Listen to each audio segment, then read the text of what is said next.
कदीम ज़माने की बात है जब सल्तनत कूफा और बसरा के दरमियान एक छोटा सा कस्बा था जिसका नाम जी कहार था। नखलिस्तानों से घिरा हुआ, रेतली हवाएं चलती, सूरज जब ढलता तो आसमान खून जैसा सुर्ख हो जाता।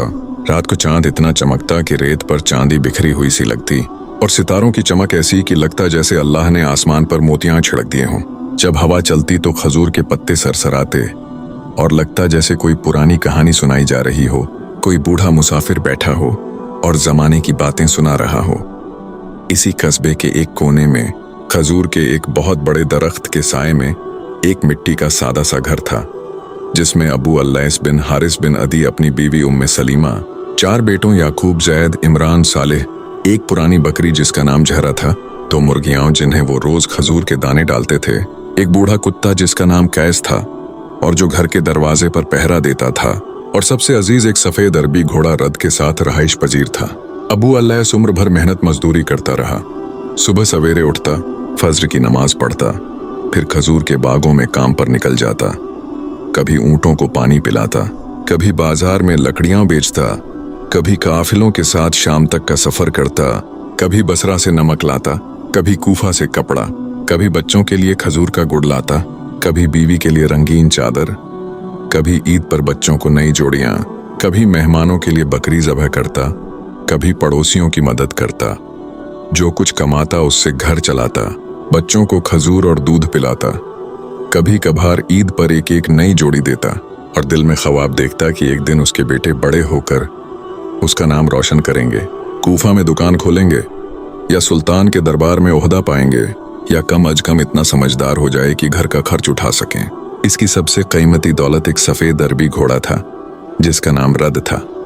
घोड़ा इतना खूबसूरत था कि जब वो दौड़ता तो लगता जैसे कोई बिजली आसमान से उतरी हो। इसकी आंखें ऐसी तेज कि रात के अंधेरे में भी चमकती थीं। तुम इतनी लंबी कि जब चलता तो रेत पर लहरें सी बन जाती थीं। नाक ऐसी कि हवा को सूंघकर पानी का पता लगा लेता था। कान इतने चौकस कि दूर से आते हुए काफिले की आवाज सुन लेता था, और जिस्म इतना मजबूत कि बेख वक्त 2 आदमी सवार हो सकते थे। अबू अल्लैस उसे अपना बेटा समझता था। रात को खुद दाना डालता, सुबह खुद पानी पिलाता। जब बीमार होता तो रात भर जागकर इसकी सेवा करता। जब घोड़ा खुश होता तो इसकी आंखों में चमक देखकर खुद खुश हो जाता, और जब कोई उसे छूने की कोशिश करता तो अबू अल्लैस गुस्से से भर जाता। अल्लाह ने अबू अल्लैस को 4 बेटे अता किए थे। बाप के नजदीक तो चारों जिगरी यार थे, लाडले थे, मगर पड़ोस से लेकर पूरी बस्ती तक सब जानते थे कि ये चारों अव्वल दर्जे के नादान, बेवकूफ और सादा लौ हैं। गांव वाले मजाक में कहते भी थे कि जब अल्लाह ने अक्ल बांटी थी तो ये चारों किसी और कतार में लग गए होंगे, या फिर उन्हें लगा होगा कि अक्ल कोई खजूर है जो बाद में भी मिल जाएगी। जब कोई काम उनके सुपुर्द किया जाता तो वो उल्टा करके आते। एक बार याकूब को कहा गया कि खजूर के बाग में पानी डालो। वो गया और खजूर के दरख्त पर चढ़कर पानी पी गया। जैद को कहा गया कि ऊंट को नहला दो। वो ऊंट को साबुन लगाकर खुद नहाने बैठ गया। इमरान को कहा गया कि बकरियों को घर ला। वो घर को बकरियों के पास ले गया। और सालेह तो एक बार बाजार से नमक लेने गया और वापस आकर कहने लगा कि नमक तो बहुत महंगा है, मैंने इसकी जगह चीनी ले ली, मीठा ही तो है। अबू अल्लैस जब मर्जुल मौत में मुब्तला हुआ तो अपने 4 बेटों को बिस्तर के पास बिठाया और आखिरी वसीयत की, मेरे बेटों, मेरी कोई दौलत नहीं, सिर्फ ये घोड़ा रद है। मेरे जाने के बाद इसकी देखभाल करना।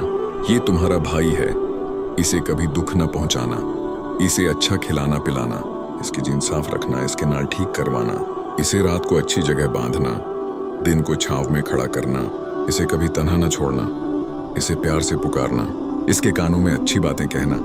चारों ने सर हिलाया, आंसू बहाए, बाप का हाथ चूमा, लेकिन उनके दिल में ये बात कहाँ बैठनी थी। चंद दिन बाद अबू अल्लैस अल्लाह को प्यारे हो गए। घर में मातम तो बहुत हुआ, औरतें सीना को भी करती रहीं, मर्द नौहा पढ़ते रहे, पड़ोसी तसल्ली देते रहे, कब्रिस्तान में जनाजा पढ़ाया गया। 3 दिन तक लोग खाना लेकर आते रहे। चौथे दिन फातिहा हुआ। 5वें दिन सब भूल गए, लेकिन छठे दिन चारों भाई बैठ गए और सोच में पड़ गए कि अब इस घोड़े की देखभाल कौन करेगा।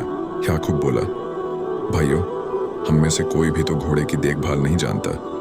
न दाना डालना आता है, न पानी पिलाना, न जीन कसना, न नाल बंद करवाना, न इसकी कमंद पकड़ना आता है, न इसे घुमाना आता है, न इसे दौड़ाना आता है। जैद ने सर खुशी से हिलाया। तो फिर आसान बात है, इसे ज़बह करके आपस में बांट लेते हैं। हर एक को एक एक टांग मिल जाएगी, बाकी जिस्म को भी किसी न किसी तरह बांट लेंगे। इमरान और सालिह ने भी हामी भर ली। वो घोड़े के पास खड़े होकर हिसाब लगाने लगे। याकूब ने कहा, सर मेरा दुम जैद की, गर्दन इमरान की, पीठ सालिह की। जैद बोला, नहीं भाई, पीठ चौड़ी है, वो 2 हिस्सों में बांटनी पड़ेगी, एक आधा मुझे, एक आधा तुम्हें। इमरान बोला, फिर दिल और जिगर का क्या होगा? सालिह ने कहा, दिल तो सबसे कीमती है, इसे 4 टुकड़ों में काट लेंगे, हर एक को एक टुकड़ा, और जिगर को भी 4 हिस्सों में। वो इसी उलझन में घंटों खड़े रहे। घोड़ा हैरत से उन्हें देख रहा था, जैसे कह रहा हो, ऐ अल्लाह, ये मेरे साथ क्या करने वाले हैं। इतने में एक मुसाफिर वहां से गुजरा, जिसका नाम कैस बिन सद अल बहली था। वो कूफा से बसरा जा रहा था। ऊंट पर सवार, सर पर इमामा, हाथ में छड़ी, चेहरे पर सफर की थकावट, मगर आंखों में चमक। इसने चारों को देखा तो रुका और पूछा, ए जवानों, क्या बात है? घोड़े के पास खड़े क्यों हो, जैसे कोई बड़ा फैसला करने वाले हो? याकूब ने सारी बात कह सुनाई। कैस हंसते हंसते लौटपोट हो गया। आखिरकार बोला, ए अहमको, घोड़े को ज़बह करने की क्या जरूरत है? इसे बेच दो, जो रुपए आए 4 हिस्सों में बांट लेना। न खून खराबा, न बांटने की झंझट, न गुनाह का बोझ। चारों को बात बहुत पसंद आई। फौरन घोड़े को लेकर शहर कूफा की तरफ रवाना हो गए। रास्ते में गुरूब आफ्ताब हुआ तो एक घना जंगल आया, जहाँ खजूरों के अलावा झाड़ियां और कांटेदार दरख्त थे। चारों दिन भर की थकावट से चूर थे। एक बड़े दरख्त तले बोरियां बिछाई और लेट गए। चंद लम्हों में खर्राटों की आवाजें गूंजने लगीं। रात के किसी पहर एक चोर गुजरा। देखा 4 आदमी बेखबर सो रहे हैं। चुपके से घोड़े की रस्सी खोली और रद को लेकर गायब हो गया। कुछ देर बाद याकूब की आंख खुली, घोड़ा गायब। फौरन सबको जगाया, उठो भाइयों, हमारा घोड़ा चोरी हो गया।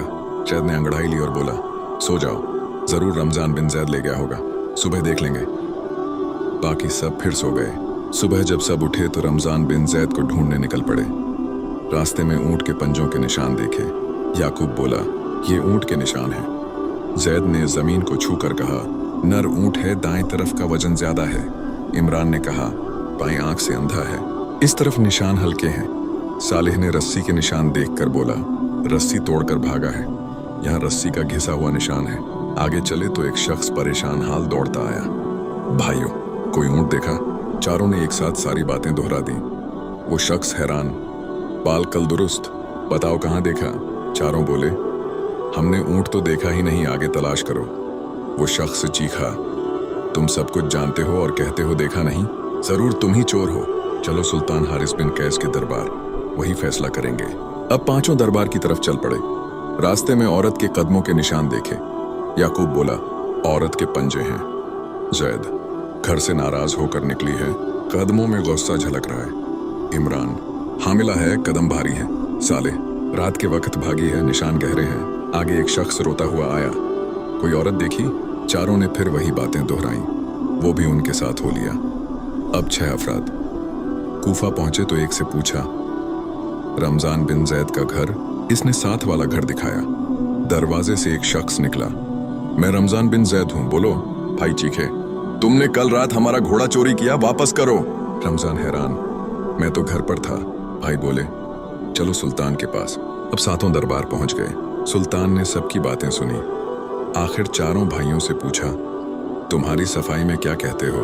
भाइयों ने एक जबान होकर कहा, हुजूरे वाला, हम तो इल्म गैब जानते हैं, हमें पहले से सब मालूम हो जाता है। सुल्तान ने इम्तिहान लेने को एक अनार मंगवाया, संदूक में बंद किया और पूछा, बोलो इसमें क्या है? चारों एक दूसरे का मुंह देखने लगे। याकूब बोला, कोई गोल चीज है। जैद, इसके सर पर छोटा ताज है। सालिह चीखा, अरे क्यों नहीं कहते कि अनार है? सुल्तान को यकीन आ गया कि वाकई इल्म गैब रखते हैं। रमजान से घोड़े की कीमत दिलवाई और बाकी दोनों को कहा, अपना ऊंट और बीवी खुद ढूंढो। भाइयों ने रुपये लेकर बाजार से बहुत सी बकरियां खरीदी और फख्र से गांव वापस चल दिए। रास्ते में एक घना जंगल आया। थक कर एक बड़े दरख्त तले लेट गए और सो गए। कुछ देर बाद याकूब की आंख खुली तो देखा एक बकरी का बच्चा दरख्त पर चढ़ा हुआ है और बकरियां मुंह हिलाते हुए जैसे मशवरा कर रही हों। वो घबरा कर चीखा, उठो, बकरियां डंडे तोड़ रही हैं, हमें मारने का मंसूबा बना रही हैं। सब हड़बड़ा कर उठे और बकरियां छोड़कर भाग निकले। एक बकरी पीछे दौड़ी तो जैद ने पत्थर मारकर मार दी। काफी दूर जाकर रुके।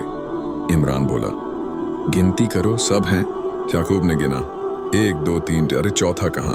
हर एक खुद को भूल जाता। सब रो पड़े।